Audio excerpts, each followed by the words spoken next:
Hey everyone, you are Rambo McLean for life. I'm back for more Wesley Snipes reviews, and I'm gonna talk in the review, and of course it's gonna be rant. Actually, just gonna be rant, to the sequel, and it's titled "The Art of War 2: The Betrayal," which came out in 2008, and it was direct to DVD movie for Wesley Snipes, and it was the only sequel beside Blade Wesley Snipes did, and it was directed by some guy named Joseph Rusnak, which I don't know, and stars Wesley Snipes and Lachlan Munro. I don't know the other actors, and I don't give a fuck about it because this movie is a shitty, lame, poorly paced excuse of a sequel. It's a trashy sequel. I don't have the movie on DVD because I throw it in a dumpster.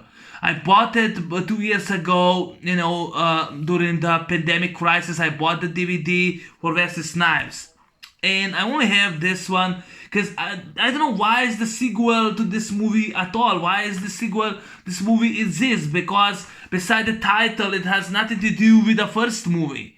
It has nothing to do with the first movie. And I bought it for Wesley Snipes movie collection because I love the guy. I love Demolition Man. I love Blade 1 and 2, Drop Zone, US Marshals, White Man Can Jump, Rising Sun. I enjoy. I enjoy many of his other movies. Unstoppable, I enjoy. The Contractor, I enjoy that he did, which was another direct-to-DVD movie. But right after Blade Trinity, Wesley Snipes just fall down because no one wants to work with him or cast him in any movie. Hollywood is done with Wesley Snipes, so I think he did this movie for the money. But problem with the film was that mostly was not Wesley Snipes in the fucking film. Besides that he plays the same character and the title is the same, and it has nothing to do.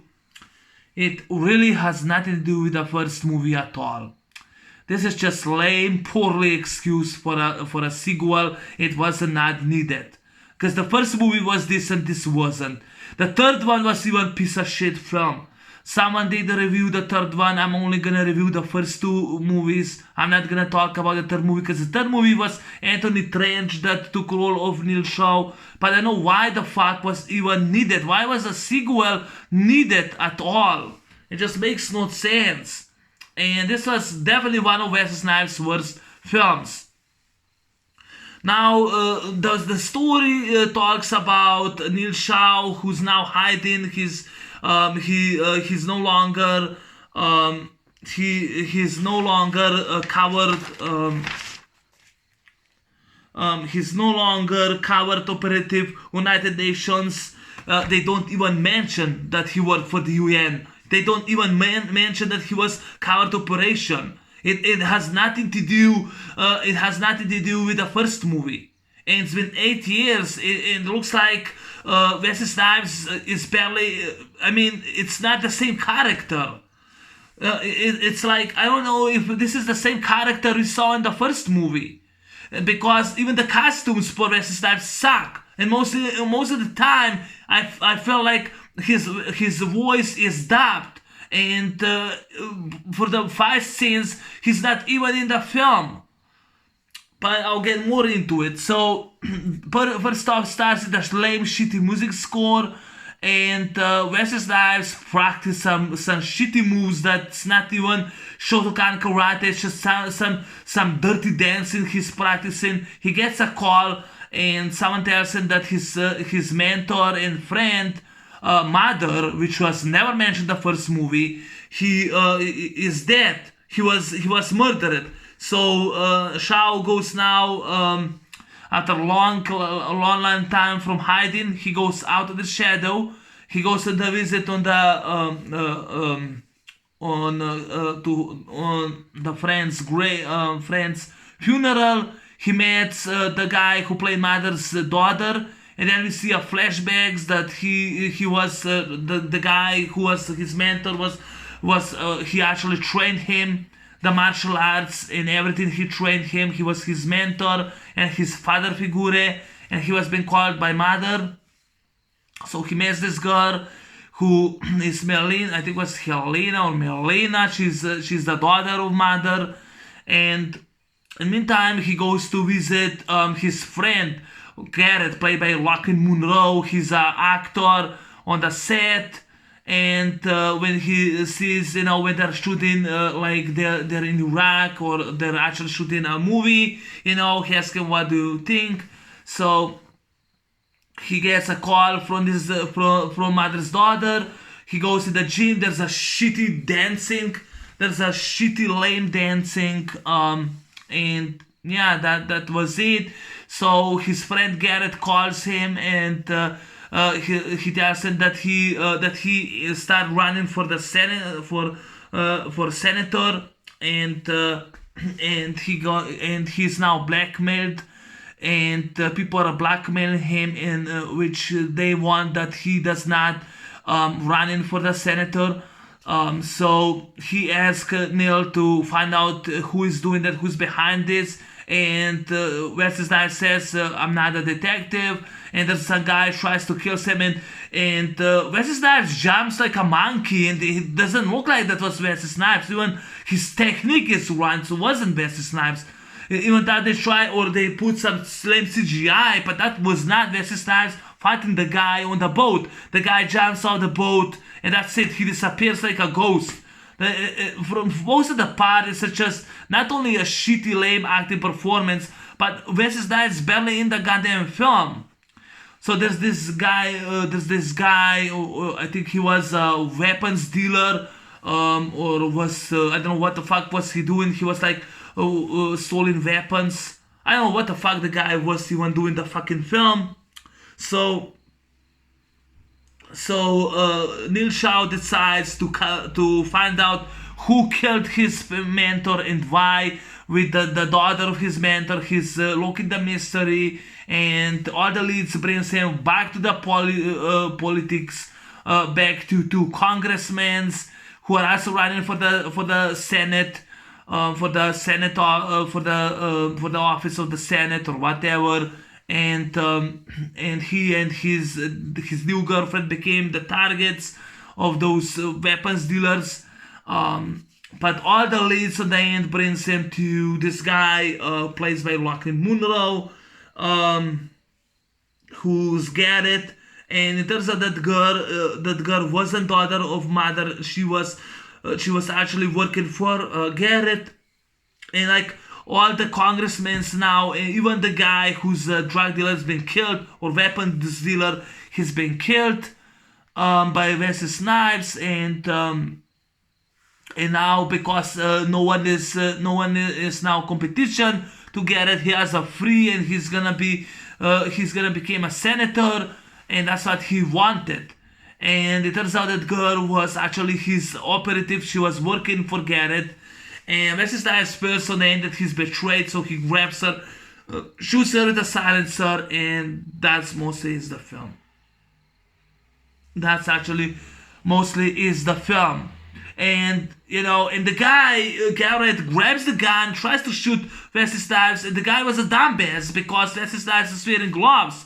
So because he shot her in the clothes, the girl, which was to me fucking stupid. Garrett was then, of course, they actually definitely find out that he now killed his field operative. But the whole movie, he's not even mentioning that that he's actually united, that he's actually covert operative United Nations does not exist. He's not even mentioned it at all. It's not even the same story. It has a CGI. It's a terrible CGI. Like this guy, weapons dealer, fires with the gun, with the gun that we actually saw. I Come in Peace, and every time it explodes, you can see it's a cheesy CGI. It's a cheesy, lame CGI. It's not even a real explosion. And like when Wesley Snipes fights the guy on the end in that building, and he fires with the gun, and whole ceiling falls on the guy. It looks like CGI. It's not even realistic. And the whole movie, even the music score was shitty. And this is a guy who directed, was Joseph Rusnak. But I don't know what the fuck was with Wesley Snipes. Like, his voice is dubbed. When he's on the boat talks to Garrett, you can see someone's taking pictures, and when Garrett, Rocky Muro, steps out, behind him, supposed to be Wesley Snipes, that's not Wesley Snipes, that's some different actor. Why was even Wesley Snipes in the fucking film? Why was a stuntman for Wesley Snipes? Or he's at this party and you see two figures fighting, you think it's Wesley Snipes, you can't see it because whole camera is overshadowing the film. Whole camera overshadows the film. And this was the worst. The third one is the worst one, but this is right there. It's definitely one of Wesley Snipes' worst movies. And I showed this movie the dumpster. I broke it to pieces, Why was a sequel even needed for this movie? Why? This movie was really good one. No one for the cast of the first movie returned. No Donald Sutherland. Not the actress who played Julia Fong.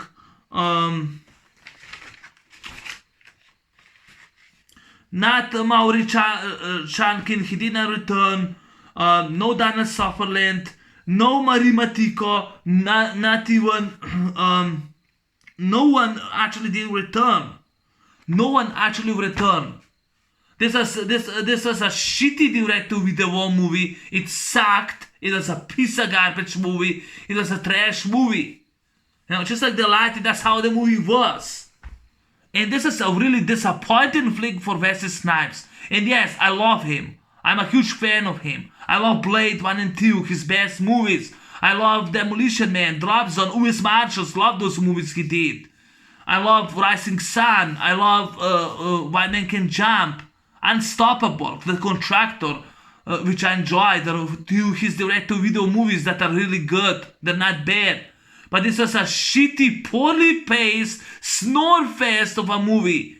And he was like sleepwalking the whole movie. And what the fuck is with Wesley Snipes' shades? He wears yellow shades. What the fuck is his yellow shades in the film? And he wears a black hat. And he's like all black. He's dressed like all black. Why he's dressed all black? Or his shitty costume doesn't make no sense. The music is shitty. The plot makes no sense. And by the end, he makes sure that Garrett gets arrested, or he drops out the Senate, or whatever, because the girl that Wesley Snipes killed, because she's the one that murdered mother, and he felt betrayal. That's actually then the movie ended, and of course Garrett was then arrested for the murder of Susan. I think the girl's name was Susan. And I was like, you dumbass, why did you pick the gun? It's empty, the gun. Wesley Snipes is wearing gloves. Your fingerprints are on the weapon. And no one, there's no witness that you didn't do it. And he went in prison for a murder, probably life sentence, that he didn't because he played Wesley Snipes as a mule, as a pawn. He played him as a pawn. And he fucked him over. He screwed him back over because he played him for fun to do dirty job by killing the bad guys, the killing that everyone that dies. That's on Garrett's way. I mean, the story is stupid. It makes no sense. This movie is fucking stupid. The Art of War 2 Betrayal has nothing to do with the first movie except the title and Wesley Snipes, who's supposed to play the same character. It's not the same character. It looks like completely different. And I don't know what the fuck is this movie. The Betrayal, this movie fucking sucks. It fucking sucks. It's a piece of shit movie. I mean, there was no need a sequel. This movie perfectly ended. There was no need for sequel. Now, like I said, the finale, the ending sucked. I will make a much better ending, in my opinion. But this movie sucked because it had nothing to do with the first movie. No one from the first movie returned. No one. It's not even mentioned what happened in the previous movie. This is a bomb direct-to-DVD DTV movie. A shitty movie. And it feels like Wesley Snipes is always on drugs or was on high. And he's felt like bored. The action sequences makes no sense. They're all CGI. And Wesley Snipes is wasted in this movie. And this is like 8 years after this movie was released. Why was even a sequel? You know. And yeah, I showed the movie in the dumpster. That's why I can show you the DVD. But there's some guy who reviewed the third movie. I think he did a much better job than I did. Because I'm gonna actually end it here. But yes, this movie fucking sucks. And yeah, that's the actual RANT movie review on The Art of War Part 2, The Betrayal.